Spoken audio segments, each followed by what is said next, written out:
திருமணம் விரைவில் நடக்க ஜாதகத்தில் எல்லாத்துக்குமே திருமணம் பாருங்கள் 7ஆம் பாவம் தான். கரெக்டுங்களா?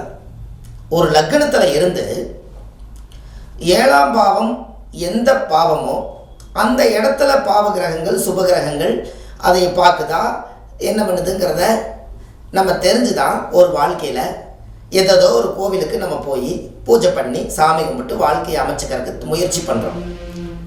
இப்போ அந்த காலகட்டங்களில் இன்றைக்கி நான் உங்களுக்கு ஒரு அற்புதமான ஒரு எளிய பரிகாரத்தை சிம்பிளாக உங்களுக்கு கொடுக்க போகிறேன். ஒரு டைரியோ நோட்டோ இருந்தால் எழுதி வச்சுக்கோங்க. இதெல்லாம் நிறைய விஷயங்கள் உங்கள் வாழ்க்கையில் நிறைய விஷயங்களை நீங்கள் நிறையா நிறைய மைண்டுக்குள்ளே வச்சுக்கிறனால டக்குன்னு அது வராது. அதனால் எழுதி வச்சுட்டிங்கன்னா பதிவாக இருக்குது. அதற்கு ஒரு அற்புதமான ஒரு விஷயத்தை இன்றைக்கி நான் உங்களுக்கு தெளிவாக உங்களுக்கு கொடுக்க போகிறேன். சரி, கல்யாணம் உங்களுக்கு ரொம்ப தடையாக இருக்குது அப்படின்னா நீங்கள் ரொம்ப இதை முக்கியமாக மனசார நீங்கள் செய்யணும். வாழ்க்கையில் ஒரு முறை செய்யணும். ஆத்மாத்மா செய்யணும் இந்த பரிகாரத்தை. ஏலக்காய் மாலை. ஏலக்காய் தெரியும் இல்லைங்களா? பாயாசத்துக்கு போடக்கூடிய ஏலக்காய். இந்த ஏலக்காய் மாலையை நல்லா தண்ணியில் கொஞ்சம் லைட்டாக ஊற வச்சு ஊசியில் அழகாக மாலை மாதிரி கோர்த்து அதை நல்லா தண்ணி தொளித்து உங்களுடைய குலதெய்வம் கோயிலில் போய், ஆண்டவனே, முன்னோர்கள் கட்டி வச்ச குலதெய்வமே, எங்கள் முன்னோர்கள் வழியில் வந்த எங்களுக்கு திருமண தடை அதிகமாக இருப்பதனால சீக்கிரமாகவே எனக்கு திருமணம் நல்ல விதமாக நடக்கணும், நல்ல வாழ்க்கை அமையணும், பாவங்கள் செய்யாத குடும்பத்திலேருந்து எனக்கு வாழ்க்கை அமையணும், அழகுள்ள, அறிவுள்ள, புத்தியுள்ள, ஞானமுள்ள, பாவங்கள் செய்யாத குடும்பத்தில் இருந்து ஒரு நல்ல ஒரு தைரியம் வீரியமான ஒரு வாழ்க்கை எனக்கு வந்து சேரணும்னு சொல்லி மாலையை பிரார்த்தனை பண்ணி உங்கள் குலதெய்வத்துக்கு கொண்டுட்டு போய் அந்த ஏலக்காய் மாலையை கொண்டு போய் சாத்துங்க. அதுக்கு தேங்காய் பழம், வெத்தலைப்பாக்கு, எலுமிச்சம்பழம் எல்லாம் முறைப்படி வச்சு ஒரு சக்கரை பொங்கல் வச்சு சாமிக்கு ஒரு மாலை சாத்தி இந்த ஏலக்காய் மாலை போட்டு அன்றைக்கி அலங்காரமாக பார்த்து உங்களுக்கு பேரில் ஒரு அர்ச்சனை பண்ணி உங்கள் ஜனன ஜாதகம் பிறந்த ஜாதகத்தை எழுதியிருப்பீங்க இல்லையா, அதை போல் ஜெராக்ஸை கொண்டு போய் அந்த சாமியோட பாதத்தில் வச்சு நல்ல மனசார உங்கள் தாத்தா முப்பாட்டன் கொள்ளுப்பாட்டன் எல்லாத்தையும் வேண்டி இந்த முன்னோர்களை வேண்டி எனக்கு நல்ல விதமாக வாழ்க்கை அமையோன்னு நீங்கள் வேண்டிக்கிங்க. கல்யாணம் 7 வாரத்தில் நடக்கும். இல்லை ரொம்ப தூரமாக இருக்குதுங்கன்னா 7 மாதத்தில் நடக்கும். ஏன் அப்படி? ஏலக்கா பேரே ஏலக்கா, 7ஆம் பாவத்தை தானே நீங்கள் சொல்கிறீங்க. அப்போ ஏலக்கா அப்படிங்கிறது தான் 7ஆம் பாவம். ஏன் ஏலக்கான்னு வந்துச்சு உங்களுக்கு புரியுதா?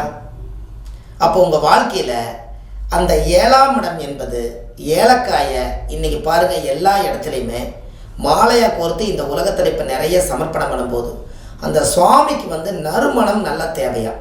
அப்போ யார் அந்த ஏலக்காய் மாலை போடுறீங்களோ, ஏலக்காயை நீங்கள் ஒரே ஒரு காயை நல்லா அம்மியில் நசுக்கி 1 டன்னு தண்ணியில் கலந்து வீடு பூரா தெளிச்சு விடுங்க. 3 நாளைக்கு வாசம் இருக்கும். அப்போ ஏற்பட்ட ஏலக்காயை நீங்கள் ஒரு 108 ஒரு 208 ஒரு 1008 மாலையாக கோர்த்து நீங்கள் உங்கள் சக்திக்கு தகுந்த மாதிரி கோர்த்து சாமிக்கு நீங்கள் மாலையாக சாத்தும் போது அந்த மனம் அந்த மூக்கு கட்ட போகும்போது யார் வந்து எனக்காக இந்த ஏலக்காய் நறுமணத்தை கொடுத்தாங்களோ அவங்க வாழ்க்கை திருமணம் அமையன்னு சொல்லி நறுமணம் ப்ளஸ் திருமணம் உங்களுக்கு நடந்தே தீரும். கண்டிப்பாக இதை செய்வீங்களா? சின்ன பரிகாரம் தான் அது. உங்கள் குலதெய்வம் தான், உங்கள் தாய் வீடுக்கு தான் செய்கிறீங்க, உங்கள் தாத்தா கட்டி வச்ச குலதெய்வம் தான், உங்கள் முன்னோர்கள் கட்டி வச்ச குலதெய்வம் தான். இதை செய்வீங்களா? நான் நிறைய பேர்த்துக்கு ஏலக்காய் மாலை சொல்லுவேன். ஏலக்காய் மாலை போட்டு வந்தாலே உங்களுக்கு நிச்சயதார்த்தமாயிரும். உடனே எனக்கு பத்திரிக்கை கொண்டு வருவாங்க. நான் தான் போக முடியாது, ஆனால் அவங்களுக்கு சந்தோஷம் நான் இங்கிருந்தே வாழ்த்துவேன். இதுக்கு காரணம் சிம்பிளாக ஒரு ஏலக்காய் மாலையில் சரியாக போய். ஜாதகத்தில் எத்தனையோ தோஷங்கள் இருக்கலாம், ஆனால் குலதெய்வத்தை வணங்காமல் கோயிந்தா கோயிந்தா என்று பல தெய்வத்தை வணங்கினாலும் பலனொன்றும் இல்லைன்னு அந்த காலத்தில் முன்னோர்கள் சொல்லி வச்சுக்கிறாங்க.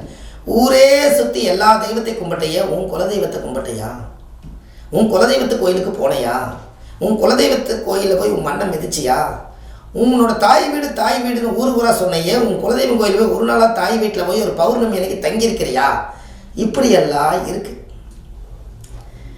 உங்களுக்கு குலதெய்வம் வந்து அதிகமாக வீட்டுக்கு வரணும்னா போய் ஒரு நிமிஷத்தில் சாமி குலதெய்வமே இந்த வெத்தலை வாக்கு வச்சுட்டா மாலை போட்டுட்டேன் என்ற வீட்டுக்கு நீ சீக்கிரம் வரனால வராது. போய் குலதெய்வம் கோயிலில் போய் பௌர்ணமி அன்னைக்கு நல்லா தங்கி இதுதான் என்னோடய தாயோட வீடுன்னு நினச்சி அந்த மண்ணில் ஒரு நைட்டாவது வந்து அந்த குலதெய்வம் கோயிலில் தங்குனா தான் நம்ம வீட்டில் வந்து குலதெய்வம் தங்கும். அது தங்கும், இங்கே தங்கும். நீங்கள் தங்கணும், அங்கே தங்கணும். இது நீங்கள் கண்டிப்பாக உங்கள் வாழ்க்கையில் நீங்கள் செய்யலை. ஏலக்காய்க்கு அவ்வளோ ஒரு பவர் இருக்குது பாருங்கள். இருக்கிறதுலே ரொம்ப காஸ்ட்லியாக பாயாசம் சாப்பிடும்போது பாருங்கள் அவ்வளோ ஒரு அறுசுவையான ஒரு மூலிகையாக இருக்குதா இல்லையா? இன்னொரு விஷயம் உங்களை சொல்லட்டுமா? நீங்கள் கேட்குற மாதிரி தான் நான் சொல்கிறேன், இல்லைனாலும் நான் சொல்லத்தான் போகிறேன், இருந்தாலும் கூட சொல்லிடுறேன். அதாவது ஒரு பொண்ணு பார்க்க போகிறீங்க, மாப்பிள்ளை இல்லை மாப்பிள்ளை பொண்ணு பார்க்க போகிறாரு, இல்லை பொண்ணு மாப்பிள்ளை பார்க்க போகுது. ஒரு 7 ஏலக்காய் எடுத்து சோப்பில் போட்டு போங்க. அது 7ஆம் பாவத்தை இயக்குறீங்களா, கல்யாணம் சிறப்பாக நடக்கும். நறுமணமாக இருப்பது திருமணமாக மாறிடும்.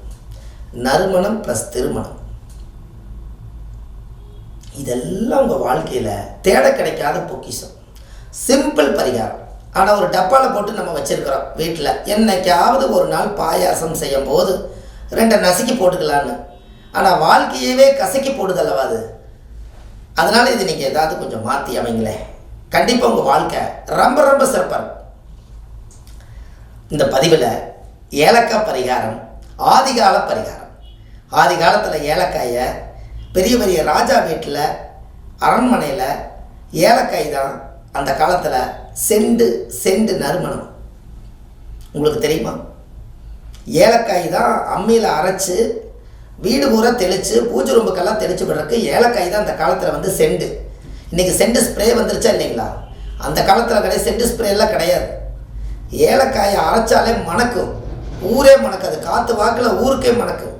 எங்கேயோ ஒரு பக்கத்தில் வந்து பாயாசம் வைக்கிறாங்க, ராஜா வீட்டில் ஏலக்காய் மனம் வருதுன்னு சொல்லி கெட்ட துர்நாத்தத்தை எல்லாம் வெளியெடுக்கக்கூடியது ஏலக்காய்.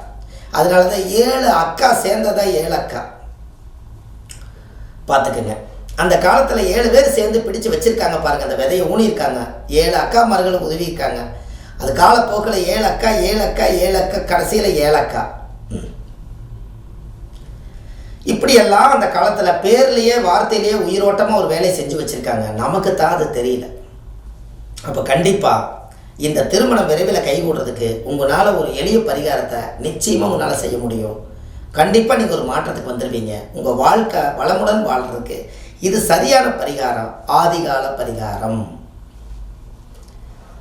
இந்த ஆதிகால பரிகாரத்தை முன்னோர்கள் இதை யூகிச்சு வச்சதுனால அதனால் இது கண்டிப்பாக உங்கள் வாழ்க்கையில் நீங்கள் இனிமேல் இந்த பரிகாரத்தை கையாண்டுட்டு இந்த பதிவை எல்லாத்துக்கும் அனுப்புங்க. ஏன்னா நிறைய பேர் வயசு 25 வயசு 30 வயசு 35 வயசு ஆகி கூட எனக்கு மாப்பிள்ளை கிடைக்க மாட்டேதுங்க, இப்போ எப்படி இருந்தாலும் பரவாயில்ல நான் வாழ்ந்துக்கிறேன், ஆனால் மாப்பிள்ளை அதுக்கும் கூட எனக்கு வரலைன்னு நிறையா பெண்களுக்கு ரொம்ப கஷ்டமாக கேட்குறாங்க. ஏன்னா அவங்களும் போய் வாழ்ந்து இந்த சமுதாயத்தில் ஒரு குழந்தை பெற்று நானும் ஒரு தாயாக இருக்கிறேங்கிற ஒரு பட்டத்தை உருவாக்கணும்னா அதுக்கு ஒரு ஆண்கள் வேணும் அல்லவா? அதே பெண்களுக்கு வந்து ஆண்கள் வேணும், ஆண்களுக்கு பெண்கள் வேணும். எதுவும் இல்லைன்னா சன்னியாசியாக வாழ்ந்து நம்ம என்ன சாதிக்க போகிறோம்? அதனால தான் இந்த ஜாதகத்தில் உங்களுடைய அமைப்பில் வந்து ஒரு ஜாதகத்தில் 7ல் ராகு கேது 7ல் சனி செவ்வாய் எல்லாம் இருக்கிறவங்க முதல் குலதெய்வத்துக்கு போய் ஏலக்காய் பரிகாரம் பண்ணிட்டு வாங்க. மற்றவங்க கல்யாணம் ஆகலினாலும் செஞ்சாலும் பழிக்கும். இந்த பாவத்தை அந்த நீச்சத்தை நறுமணமாக்கக்கூடியதும் திருமணமாக்கக்கூடியதும் இந்த ஏலக்காயே. அதனால் நீங்கள் தொழில் பண்ணுற இடத்துலையும் கூட 2 ஏலக்காயை டப்பாவில் வச்சுக்கோங்க. அந்த இடத்துல இருக்கக்கூடிய துர்வாசம் எல்லாம் வெளியில் போய் நறுவாசம் வந்துடும்.